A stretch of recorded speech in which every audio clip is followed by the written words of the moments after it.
Today we will have a sermon series break. At gagawin di sermon series tayo. March of a Blessed Life. At break tayo pala. At eksakto. At break tayo. Kasi Jay, kasunod na dahigan, blessed are the pure in heart for they will see God. Yung mula na nung galadalag. Umpisa pa nung Friday about purpose kay Ma'am Evelyn. And today, hearing out the testimonies, naglaing na talaga ni Apo. Sabi kasi ano ang binaliwag ni sermon? Because our topic today is the vision and mission of HCIN. Every half of the year, nakasubrata pa din eh. Subliyante dito ay mission and vision of the church. Gamit na iti roadmap tayo, dahito iti sursurutan tayo, dahito iti purpose tayo, especially now that we are growing as a church. Masapol nga hanto nga malipatan dito eh. Masapol nga isulat tayo, iti may kabil di panunod tayo, dahito iti sursurutan tayo, ada mission tayo, ada bigger vision tayo, hala nga basta nagpipintas nga program. At dati dito ay ada di purpose tayo. Bagam takabay mo, ada purpose mo gayang. May purpose po tayo. And the vision of HCIM is very simple. Yung mga bata, kaya nilang i-memorize yan. The vision of HCIM is, we envision, basahan naman the vision tayo, we envision a family that worships God together. Napakasimple lang na vision, hindi komplikado nga. Amo pa ma-memorize yan. It's just one word, we envision. Makikita tayo nga, we see a family worshiping God together. That the Father leads the home in authentic worship. Amen? The Father, ulitin ko na, the Father will lead the home in authentic worship. Sumurot ni Baket, sumurot ni Mami, sumurot dagiti anak. Sa mga pastor no single mama, ay kasi ka ati leader ng mga iliti pamilyam kiniapo Diyos. Sa nung extended family kami. Ay kung may meron si Lolo, meron si Lola, meron si Uncle, meron si Auntie, meron yung mga apo. Basta agda ito yung versikulo, nagkabili puso tayo, as for me and my house, we will serve the Lord. Sabi ni Joshua, no ti panagkunayo kat dakas tagdayaw kiniapo Diyos, agpili kayo tatangal daw. Wala na. But as for me and my house, we will serve the Lord. Dahita iti mantra tayo. Mamnod naman ti may isang pangarap tayo kuma. Sino po may mga pangarap dito sa buhay? No, daman kuma ti may isang pangarap hinahangad. Kat dito kuma that you and your whole household will truly worship the Lord. Amen. That is a very noble dream. Nga sika, 10 na iyong pamilya ay sama-samang nagpupuri sa Diyos. Actually, yan ang totoong success. Lagi kong sinasabi, ang pamilyang sama-samang nagpupuri sa Diyos, ang tagumpay ay lubos. Yan actually ang totoong success. Ano ang silbi ng worldly success and achievements no mapukaw mo dagiti ubing mo, maiyaw awan ni bakit mo, ako ka mo dagiti ay ayatem tibiyag. Sabi ni Chinkitan to no amount of success can compensate your failure to preserve your family. Okay? No amount of success can compensate no naperdi jay pamilyam. You know, if you are here today, together with your family, I really consider you as successful. Magamta ka ba mo, successful ka gaya. If you're here today, together with your husband, together with your wife, together with your children, na matagumpay ka kapatid. Ang katagumpayan kasi, hindi lang kasi yan pera. Actually, dapat mas nagtatagumpay tayo sa ating pananampalataya at sa pagpapamilya. Amen. Aanhin mo ang napakalaking bahay, awan madanunang taga-apa kayo. Diba? Aanhin mo ang napakadaming pera, ni ayaw ng anak mong magpalibre sa'yo. Diba? Real success is when you and your household are in peace, are in joy in the presence of the Lord. Kaya dahil tayo division tayo. Nga division tayo. A vision, a family that worships God together. when everybody in the church speaks this language, mamatiyak na alalisto, na tartaray. Ilbilante families ito HCIM, mapan nga 30 families ang nandito ngayon sa HCIM. Sabi ko, Lord, kailan kaya magiging 50 families? When every family would really reach out, that is that the vision tayo. Very simple lang naman yung vision natin. The mission of HCIM is our goal, G-O-A-L. But I want to focus more on letter L, the sequel niya reaching out. Diyan muna ang mission tayo with letter G. What is that? To glorify God. It is everybody's mission. To glorify God, to honor Him in everything that we do. Estudyante ka, glorify the Lord with your studies.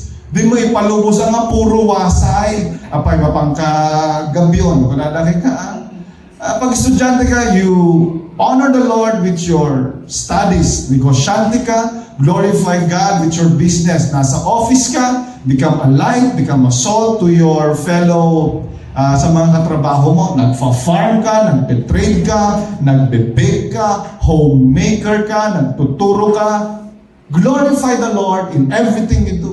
Sabi kasi ng Biblia, in whatever you do, in word or in deed, do it all in thanksgiving to Jesus Christ. Kung na, aramidan niyo amin nga mangitag ti dayaw gina Jesus. Colossians chapter 3 verse 17, bagbagan na ito. Whatever you do, in word or in deed, basahan tayo amin kakabsat ko na.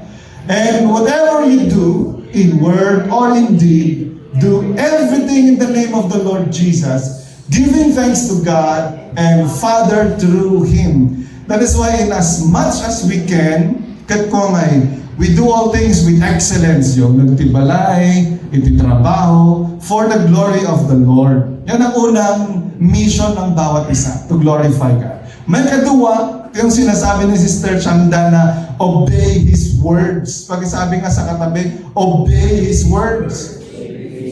We don't want to become only listeners of the Word of God. We want to be doers of the Word of God.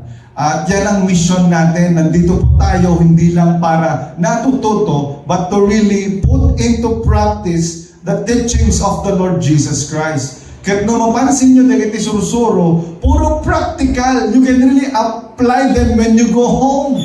Paano yung pastor? Blessed are the meek.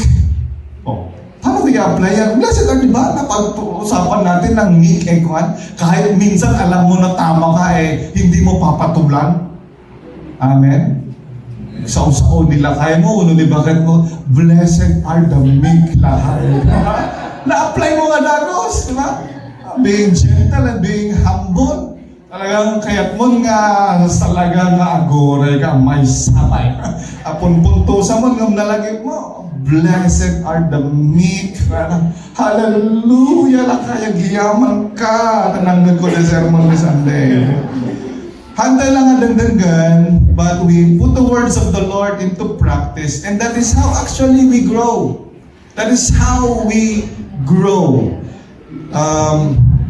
Sabi ni Lord, if you love me, sa John chapter 14 verse 15, pag mahal daw natin si Lord, gagawin natin yung mga tinuturo niyan. Katulad din ng sang tatay o sang nanay, napakasarap natin makita ang anak mo na nag-o-obey, hindi dahil ada nakalayat nga baot. Uy, mapalaw lagi na, ada nakalayat nga baot eh. Pero mas masarap yung pagod ka atama, ako na maghugas. Yung baon ko bukas ha. Dagdagan mo. Di ba mas masarap na they do it out of love, hindi out of obligation or fear. And sabi ni Jesus Christ, if you love me, you will keep my commandments, you will obey. Yung pag-isabi din sa katabi, let us obey. Let us obey. Obey His words. Mission natin yan. Kahit makitalo, ito may isang tarigagay ko, kada tayo amin, authentic worship. The mission to HCIM, kahit magkaroon tayo ng authentic worship. Jay, sinasabi ni Sis Charis na from the heart, lambay, I pray ka gamin from the heart, hala nga memorize, dapat from the heart. Authentic worship. Actually, may salatingan nang idurun kanyak na, Pastor. Kasi, I really want to have a church community where the people are really worshiping, honestly, truthfully, just as they are to the Lord. They come to the Lord just as they are. Yung authentic lang ba? Walang pakitang tao, walang superficial, hindi compliance sake, hindi performance-based. Yung totoong pag-worship kay Lord, it doesn't matter how you look. Amen? Long hair ka, okay lang yung worship the Lord. May tattoo ka, you worship the Lord. Nagdungrit ka, magdigos ka man. Digos ka sa comments, maawa ka naman sa natabi mo. Diba? You worship the Lord. May mga problema ka, come here, you worship the Lord. May mga kasalanan ka, you come here, you worship the Lord. Amen. Authentic worship. Kat mamatiat na ang worship tayo kiniya po Diyos, we come to Him, hanya parang isang napakasanto na walang mabasag na pinggan. We come to Him really with our pure heart. Na po, amom, ado, tibason ko. But today, I want to worship you. Nagkakaroon ng totoong pagpupuri, pagsamba sa Diyos.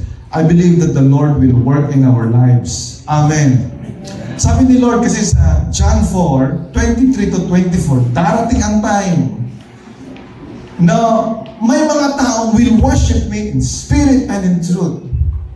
Basahin namin ko na. But an hour is coming and is now here when the true worshipers will worship the Father in spirit and truth. Yes, the Father wants such people to worship Him. God is His Spirit, and those who worship Him must worship in spirit and in truth. Amen. Yung marigrig natin, presensya niya Apo Diyos. Ken, ulay no saan mo marig natin presensya niya Apo Diyos, you still worship Him. Kasi di pa nagdayaw at haan nga naka-base lang na tayo emotion tayo. Real worship is worshiping God as who He is. Amen. Kahit ko na nalita, darating ang time na may mga true worshipers. Ibig sabihin, may mga false worshipers. At ikarkaranan ko ngayon tunumay ni Apo Jesus, masaraka na datayo kuma, nga datayo dagi pud-pud no nga mangidayaw king kuana. Amen. Not only when we sing, but also when how we live our lives every day. Kaya maki-upat nga mission tayo. Ano din mission tayo? What the mission tayo? Our mission is our goal. Actually, you can memorize this ngayon na. At pag uwi mo, dala-dala mo na yan. Meron pala akong mission sa buhay. And number 4, this is our goal. It is to glorify God, to obey His words, authentic worship, and lead families to Christ. Amen. Amen. Nagdakal ito nga mission tayo. So nga home church tinagan tayo because we want the entire home, the entire family to receive salvation through Jesus Christ. Now that we are in Christ, at the mission nga ramidan tayo, anya dijay, lead other families to Christ. Amen. Iti target tayo, iti mission field tayo, kadya entero nga pamilya. Kat daytoy iti tak-tak dirakin talaga nga patpatsya. When the gentleman inside the house comes to faith in Christ, dagdakkel ti tsansa na that the whole family will be saved. Palakpakan naman iti gentleman nga dalito. Buti na lang, nandito yung asawa mo ng gentleman. Ulitan mo na yan. Nujay, tatang, ti mangibaga, nga siya, kenti pamilya, agserbi kami ni Diyos, dagdagal ti tsansa, nga sumurot nagi ubing, sumurot ni bakit? Sumurot nagi ti asawa. No makita nga di transformation, di conviction iti tatang, nga talagang nagdayaw kini Apo Diyos. Kat marami na akong nakita. May kasama tayo dito nung unang-una. Siya lang ang pumupunta. May isang tatang. Siya lang ang pumupunta. Kat napasurot na din bakit na napasurot na nagyanak na. In-interview ko yung asawa niya, sabi niya, mapanang man din, maparang na din, sabi niya na, nagbalbala man din. Makakamang kita, di magmaparada na ito. Kunana, so nga sinumurot. Kaya di simurot ni Suna, simurot na kadua, syempre di simurot na nag-anak na. Kaya leading families to God, ito talaga yung kumbaga, the gentleman, the father of the house, the leader of the house, iso nga kanayin tayong karkararag digiti amma di pagtangan. Amen. I remember that the jail guard, nagpamati iso na, ang panahon ni Paul and Silas, yung jail guard, nagpamati iso na, inyawit na ni Paul and Silas ni Jabalayda. Nag-Bible study ni Jabalayda, kaya sumarunong ang narrative ko na isalakan ni Suna, with his entire household. Isalakan namin. Acts chapter 17, 30 to 34. Tayo nga pa'y terabida ito, isumaawan ka talaga ti oras. Nababasa mo pa ba ito, Bro Warren? Hindi, nabasa mo. Mabalik ka pa yung drive. Okay pa yung vision mo. Sino lang hindi nakakabasa niyan? Timichis ko, hindi na niya mabasa eh. Yung mga color blind, myopic. Basahin ka natin.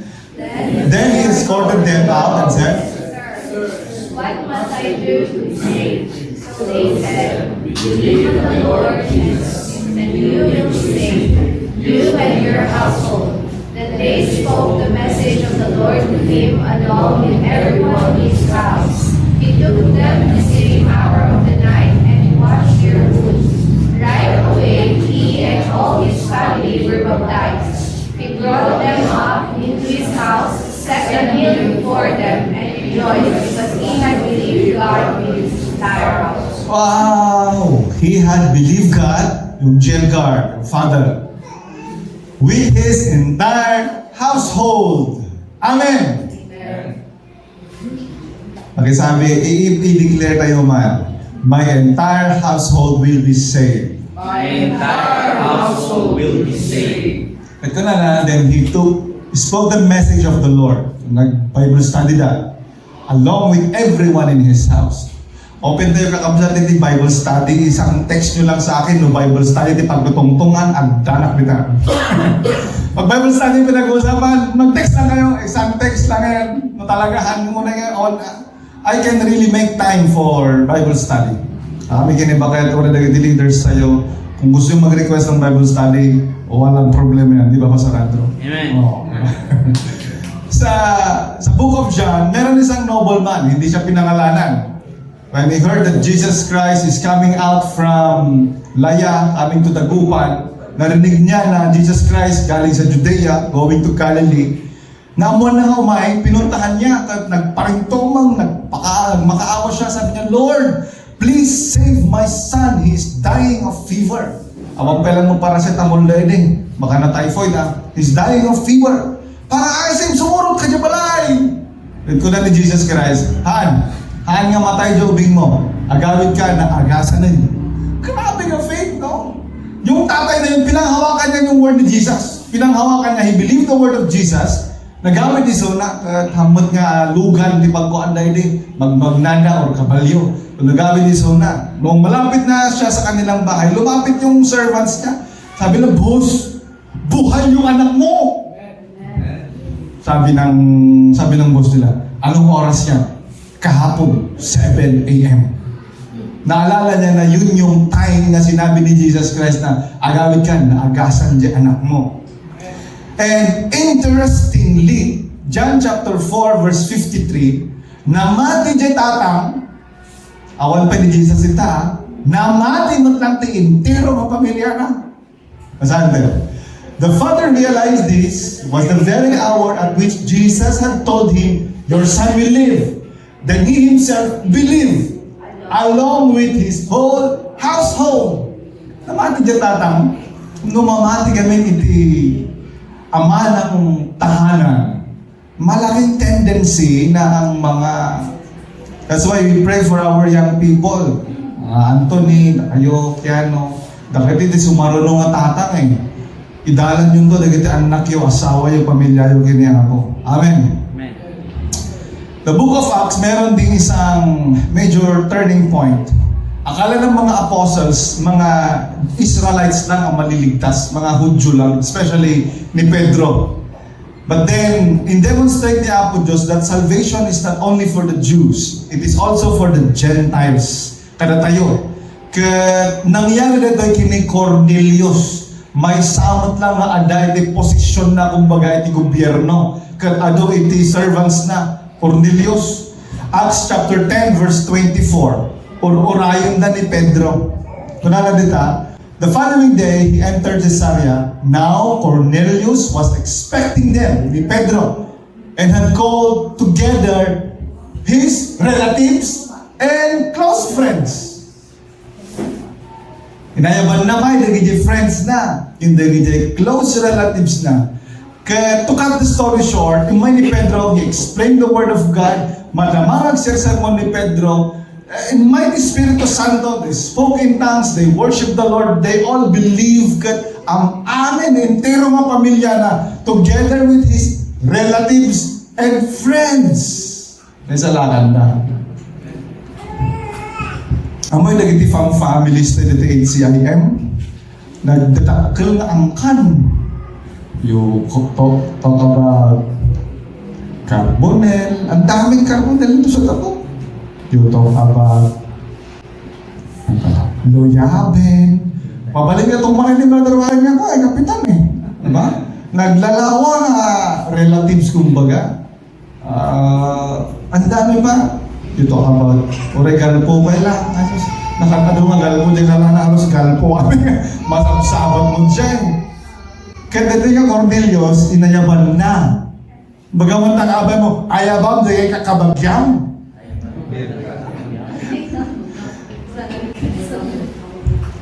Good.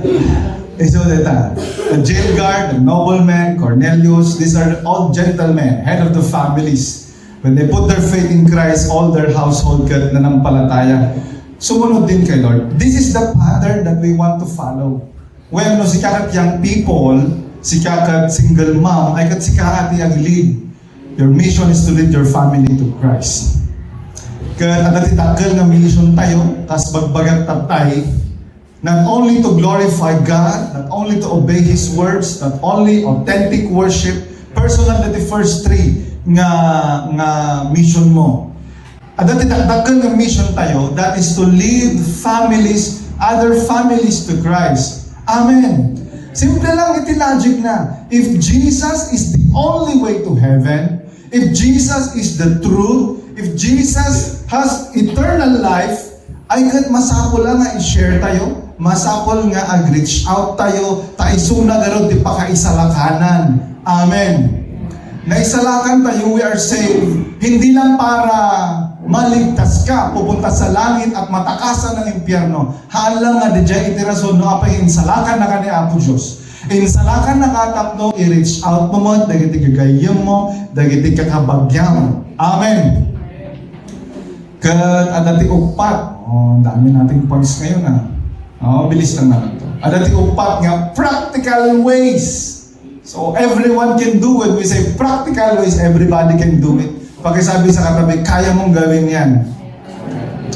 There are 4 practical ways on how we can put this mission into practice, especially letter L. O muna, 4 P's na ito eh. May mga 4 P's pa ba dito? Mayayaman ang mga taga-HCI. O muna nga P, pray for families. Amen. Amo yung ada ka ditoy, at ati pamilyang ditoy. Alam niyo kung bakit? Hanya ka po tayo nung may katoy. May mga naunang nag-pray para sa'yo. There are people who invested their time praying for you. May mga tao nag-invest ng kanilang effort to really kneel down before God. Kung kunadaaw po, sa gidong kanila ito yung pamilya, sa gidong ito yung kapsat, ito yung friend ko, sa gidong ito yung family, na kanya nagpe-pray. Kapag isabi sa katabi ba yung nagpe-pray sa'yo? Now that you are in faith, ay parintumang kamutin ay, parintumang naman, dahil na doon mga pampamilya. Amen. Before we continue, agpanunod tayo man, let's reflect for a moment and agpanunod ka timay sa nga family nga ipag-pray. Kahit pag muna yung sarili mong pamilya, mong no, makita niya ako Diyos nga, pinagpipray niya yung nagpipray to ng other families. I-bless ko nga yung family niya. Most of the time, ganun gumalaw si Lord. No, haan nga dyan, puro ka makita ng haan niya, puro, Lord, bless my family, bless my children, bless my wife, bless us. No, sa balyan tayo maminsan, Jay, language tayo, Lord, will you bless the family of Brother Darwin? Help them to be strong in their faith, especially now that they are. Diba? Yung kakararag mo, pamilya ka doon mga tao na naapos mo. Ngayon dito yan, i-bless ka man sila. You think of a family nga ipag-pray. Kaya every time you pray, you include them in your prayers. Kaya kitaan tayo ng kasano nga, trabaho ni Apo Diyos. Kasi tunggal may sakada tayo, I believe is a product of someone else's prayer. Na naikararagting ka. Katamin tayo siguro kaya tayo dito eh. Nabasaan tayo yung narrative, story ni Cornelius, nag-umpisa yan sa panalangin. Peter is going to pray, Cornelius was already praying, the vision came. So magikararag tayo, that more families will be saved this year and the next year to come. Amen. Amen. Kayang-kaya tayo nga punuan ti Jim, no dumtang ti Palawan. Talagang aramitin tayo dito eh. May kadua, letter P, ang kadua, proclaim the gospel to families. We need to proclaim the gospel to families. Hindi ko pala nilagay dyan. Sabi ni Reinhard Bonnke, prayer and proclaiming the words of God must go together just like walking. You pray, you proclaim. You pray, you proclaim. Hanga mabaling nga pray. You pray. Hanga mabaling nga basta pray lang. We have to proclaim the words of the Lord to them. Amen. Iti prayer, it prepares the heart. It prepares the soil. So, timang cultivate data. But proclaiming the word of God, that is the seed that will be planted in their hearts. Kasi sabi ng Biblia, faith comes from hearing, and hearing the words of God. Romans chapter 10, verse 17. So nga may gaya mga ko, agaramit tayo ti paraan, tapno masharean tayo dahil loved ones tayo. Sabi dyan, so faith comes from what is heard, and what is heard comes through the message about Christ. Ang pananampalataya daw, nagkakaroon ng pananampalataya pag may narinig, na hindi basta-basta narinig, may narinig na salita ng Diyos. Pag sabi sa katabi, ikwento mo naman si Lord. Kwento mo naman si Lord. Minsan, nagagaling natin magkwento eh. Na-perfect na natin yung trial sa Senate. Hindi ka naman kilala ng mga yun eh. Psst, uy, huwag mo nang sagutin. Grabe. Napanood niyo ba yun? Psst, uy, huwag mo nang sagutin. Okay. Ikwento naman natin si Lord. Diba? Hindi yung mga kung ano-anong mga chismis, kung ano-anong kwento ng buhay ng mga ibang tao, problema dito, problema doon. Ikwento naman natin si Lord. Let us proclaim the Lord Jesus Christ. Amen. Good. May katalo. Nandiyan mo na? Let us pray for families. Everybody can do that. Let us proclaim the gospel to families. No talaga mo kaya, ayaman na. Basta abisan na. Let us proclaim the word of God, the gospel to them. Kasi somebody needs to tell them, no, bro, sis, Jesus Christ died for your sins. Natay ni Jesucristo para kay God. Jesus can save you. Jesus can help you. Amen. Kailangan marinig nila na merong Jesucristo na namatay sa cross para sa kanila. Nagkatalo at ito ay it is getting more challenging. Magkatalo, you don't only pray, you don't only proclaim, you practice what you preach. Pagkasabi sa katabi, practice what you preach. Practice what you preach. Ito yung challenging part ng bawat isa sa atin. Pero, by the grace of the Lord, makakayanan na ito. Tama yung sabi ni, hindi ko alam kung bakit tama yung parehas kami ng verse ni Sister Shanda. James chapter 1 verse 22 to 23 yung sa kanya, 22 to eh. Sabi dyan, do not be hearers of the word, but be doers of the word and not hearers only, deceiving yourselves. So living out our faith, practicing our faith, Actually, nagdakkel dito nga paraan nga panag-witness. A life that is transformed by Jesus Christ is the greatest testimony we can show, we can share, and nagmayat nga aramatan to lead others to Christ. Dahil gano'n din, nagbalbali man nila kay ko. Kung na may isang asawa. Kita man. Among no talaga nga makita na nga ipapating, ipaypaysom, kintakderam, tikina Kristyanong, no compromise. Your old friends, your families, even your relatives can't help it but see. Kung nadantokin ka na, nagbaliw siyang talaga dito yan Because ano nga napasamak dito Dati nga sanger dito di ba Pastor? Dati kang sanger. Hindi mo alam ang sanger? Malakas uminom si Pastor Andrew noon. Malakas pa magmurayan noon. Sabi niya, ang testimony niya. Dati nga dito nga ako nga awan ti direksyon na tibiyag apay tanga ko. Basta makita kang mayat sa, di ba? Nalimbok mo din, di ba? Pero dati dito nga adala basit kat agpukpukawan, agumudan, agwalwalan. Apay tataka ada mo tantanang nan, di ba? Talyawa mo tang mo na tantanang nan. Timanang walangan. Amoy ti tanang, natanang, no kay ayang kay ti tarumpo. Kat ipatayik mo kat agkrag-krag. Karag niya, ikaw nung mayat ito tayik na nalimpyo, natanang katarampong di ba? Hanunay nga natagari. Natanang mag-iwat na rin ito yun. Dali na nga talaga nga. Tatatatatatak. Ano makita na iti panagbalbalang iti biyag tayo. Kat makuha ngayon, agtakada ka talaga. And it is the easiest way actually to lead them to Christ. Karkarog damagdaking ka. Bro, apay idigan si kati para pitik. Apay tatamatan ka, madimatan ka, urawisa lang siya. Bro, pastor kang senten. Diba? Pasama kang ka. Hindi pa kang tumatan na. It is because of the grace and mercy of Jesus in my life. Kung ang tumutan. Amen. Gaputi asi, gaputi parabor, gaputi ayat ni Apo Jesus. Isu nga natakasak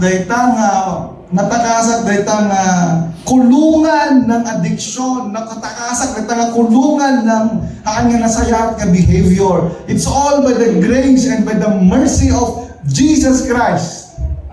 And yung una akong ibagbaga, by Jesus Christ. Not because of HCIM, not because of Pastor Ralph, not because of denomination or religion. It is all by the grace and mercy of our loving Savior Jesus. Amen.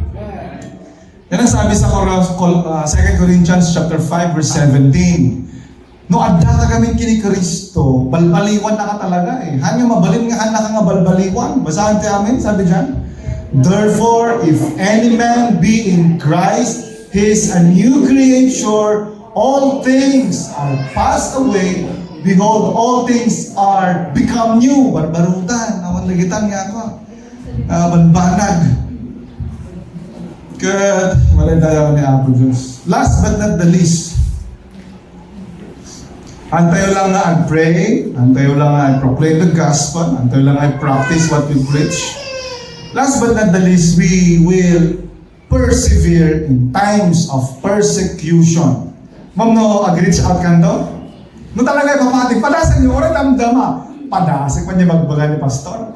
Padasan na ag-reach out ni friend mo, among nga pilosopo. Ibagang nga, bro, mayat nga iti makigimo. Mayat nga iti agpamating ni Apo, sigurado ka, oho. Nakangagkan ba ti, oho. Kunam lang dito para makita. Diba? Nagkasimba ka, tanong niya sapatos mo nila, agbugbugan pa lang. Nakasabat kayo ba na hindi pinusuko ka ba? Agbugbugan na ubot mo, nagkasimba ka na. You know, when we try to reach out to them, sigurado nga the resistance. Because you are now a light, and you are going to the darkness There will always be resistance and persecution. It is during those times that we need to persevere all the more. Amen. Pakisabi sa katabi, persevere. Persevere. At ito mission tayo. Lead other families to Christ. Hindi siya ganun kadali actually. Kailangan mo natin ng napakaraming investment in prayer, in reading the Word, and actually going to them and reaching out. Kaya addanto dagiti mang persecute kada tayo. Meron dito sa church. Alam ko, grabing persecution. Talagang halos palayasin na. Diba? But it's my prayer na mapagtagumpayan nila. Amen.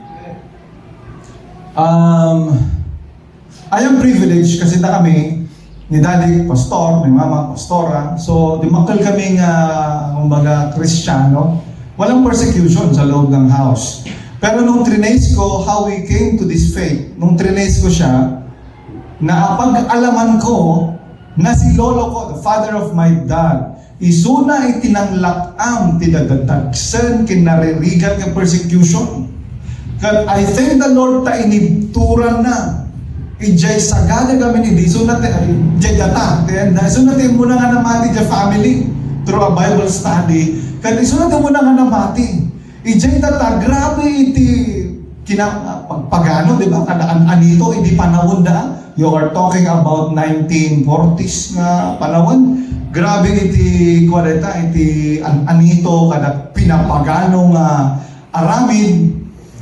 When my lolo started to preach, kasi grabe din kasi yung conviction ni lolo ko, na nung makita na pinapagano talagang nasurutan na kahit ka. Grabe nga kasabahan ng suda. When my lolo started to preach Christ, kat saan nga makiparticipate sa mga anito, sa mga practices ng mga yan, grabe daw yung persecution sa kanya. Actually, pinalayas siya at kinurse pa siya. Awan mapasamak man na saya at kingka. Wala na. Kapimanaw. So kapimanaw sunod na ta. Nagdakiwas na. Naglaklako na ti asa. Pwede ahan nga asa nga babantin. Dagay bato. Dagay asahan nga bato ka na daksel. Paspasyar na. Ay, yo, grabe. Turo na giti nga lalakay. Nakadandanon na dito tabok. Nakadandanon na gunsangan. Nakadandanon na dyan corner. Ay, so tinag-alan na titagdagan nga. Nagset-setelan na. But, my lolo, sinagrap na nga, inibturan na rin ang persecution iti family. Kaya ititrace ko takta kung anong nangyari sa lineage ng lolo ko. Grabe yung favor and blessing ni Lord sa kanya. Sa kanyang lineage. Merong 7 na pastors. Under him, mga anak niya, mga apo niya, 7 ng pastors. Halos professionals lahat ng mga apo niya. 95% sabihin mo na sa kanyang angkan, sa kanyang lineage, Kristiyano. At kung God is faithful. No, we take persecutions, we persevere in times of persecutions. The Lord is faithful. Amen. Kaya no, ada na kita persecution, oh my God, tayo, let us persevere. Alam niyo kung bakit? You are not only persevering for yourself, but also for your children and for your children's children. Kasi ganti impact na no, takdaram ni pamatin, turam, o na no, dadagiti persecution. Sika, may isalakan, dagiti anak mo, and even your grandchildren. So ngayon, bagam takaba mo, let us persevere in faith. Yan ang sabi ni Lord sa Matthew chapter 5. O last part ito actually ng Marks of a Blessed Life. Matthew chapter 5, verse, yung last na, 11 to 12, sabi dyan, Blessed are you. No, irurumunda ka. Grabe yung term ni Jesus Christ. Irurumunda ka. Basahan namin ko na. Blessed are you when they insult you and persecute you and falsely say every kind of evil against you because of me. Be glad and rejoice, because your reward is great in heaven. For that is how they persecuted the prophets who were before you.